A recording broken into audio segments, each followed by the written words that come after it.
అందరికీ నమస్తే అండి. Welcome back to our channel.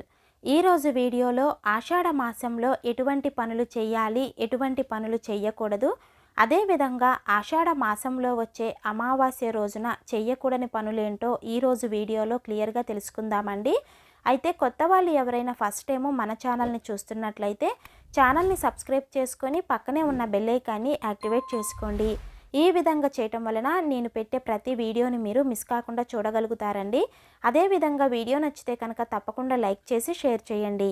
శాస్త్రాల ప్రకారం ఆషాఢ మాసంలో శుభకార్యాలన్నీ నిలిపివేస్తారండి. అందువలన ఈ మాసంలో ఎటువంటి శుభకార్యాలు చేయకూడదు.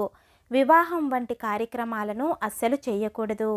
ఆషాఢ మాసంలో ముఖ్యంగా కొత్తగా పెళ్ళైన ఆడపిల్లలు అత్తగారు ఒకటే గుమ్మం దాటకూడదు అంటారండి. కాబట్టి ఈ మాసంలో అత్తా కోడళ్ళు కలిసి ఉండకూడదు. అదేవిధంగా మనిషిలోని సప్తధాతువులు పూర్తిగా శరీరానికి సహకరించవు. అందుకే ఈ ఆషాఢ మాసంలో కొత్తగా పెళ్ళైన జంటలు దాంపత్య జీవితానికి దూరంగా ఉండాలని చెబుతారు.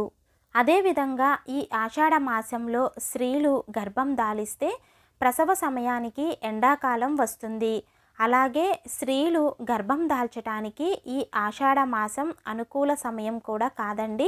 ఎండ తీవ్రత తల్లి పిల్లలకు మంచిది కాదు. కాబట్టి ఆషాఢ మాసంలో కొత్తగా పెళ్ళైన జంటలు కలిసి ఉండకూడదు అనే నియమం పెట్టారు.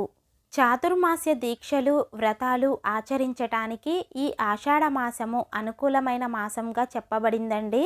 అయితే మరీ ముఖ్యంగా ఈ ఆషాఢ మాసంలో వచ్చే అమావాస్య రోజున చెయ్యకూడని పనులేంటో ఇప్పుడు చూద్దామండి. ఆషాఢ మాసంలో అమావాస్య రోజున మధ్యాహ్నం సమయంలో నిద్రపోకూడదు. అమావాస్య రోజున షేవింగ్ చేయించుకోవటం, కటింగ్ చేయించటం వంటివి చేయకూడదండి. ఆషాఢ అమావాస్య రోజున కొత్త బట్టలు కూడా ధరించకూడదు. అదేవిధంగా అమావాస్య రోజున చంటి పిల్లలను సంధ్యవేళలో బయటికి తీసుకువెళ్ళకూడదు.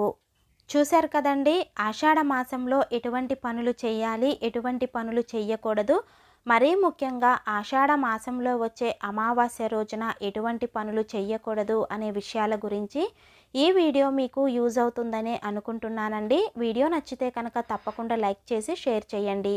అదేవిధంగా ఇలాంటి మరిన్ని ఆధ్యాత్మిక వీడియోస్ కోసం మన ఛానల్ని సబ్స్క్రైబ్ చేసుకోండి. శ్రీమాత్రే నమః.